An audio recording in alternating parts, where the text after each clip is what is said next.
Christina from we.CONECT, and I'm really happy to be with Oliver Rumpf-Steppat from BMW of North America. Oliver, welcome to the conference and thank you so much for your time. Thanks for having me. Yeah, of course, and thank you so much for your time to participate in the interview. As a start, could you just introduce yourself and tell us a bit more of what you've done in the past few years? After my electrical engineering study and Master of Business Administration, I started BMW in the area of simulation. At that point of time, I already had contact with the HMi, but after that I had some sideways like, releasing head units, doing cluster development, head unit development, head-up display development, or product cost engineering. Meanwhile, I'm in the United States responsible for the local requirements and development of BMW. You'll be moderating a roundtable discussion tomorrow afternoon regarding the disruptive changes in the automotive industry and how they create challenges for future HMI concepts.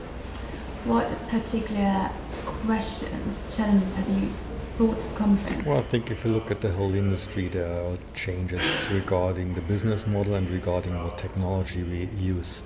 So like today, when the driver is in charge completely with no assistance systems, or in the past, and now level 2 systems are on the market, and then we're heading up into the era of autonomous driving with or without driver. And there's an interim step where it's getting very difficult for the OEMs to find the right balance between an HMI that doesn't distract but still keeps the driver awake while he has a monitoring task, which is more challenging than just a driving task in some areas. So I think this is one of the big questions.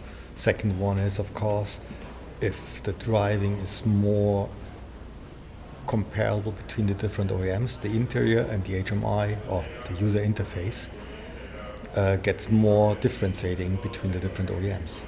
How can the driver actually still be kept in the loop and kept alert? Well, we know from different studies that just doing the monitoring is really challenging, and the driver is getting fatigued and maybe less alert and less able to take over control in a certain amount of time. So in that case, you really have to keep him alert, like giving him chances to stay awake, giving him a sort of positive distraction, while when he's under control, we have to get rid of all the distractions. So that's the balance we have to keep. And I think this is something where the whole industry is working on. HMI is obviously, especially in the car, a quite complex topic, especially when it comes to different operations. How can it actually be kept simple and easy to understand for the driver so he's not completely overwhelmed? I think there are several mechanisms that you can use. The one is, and this was already mentioned in one of the presentations today, that you filter information. Not every information has to get through to the driver. Second thing is where you place the information. So depending on the importance of the information, you place it in areas where the driver is really takes notice very fast and very quickly. Maybe using also standardized icons or standardized signals. And the less important information you put somewhere else where the driver, if he has time to look around, sees it. What are your personal insights? Are there different requirements, like different regional requirements when it comes to HMIs?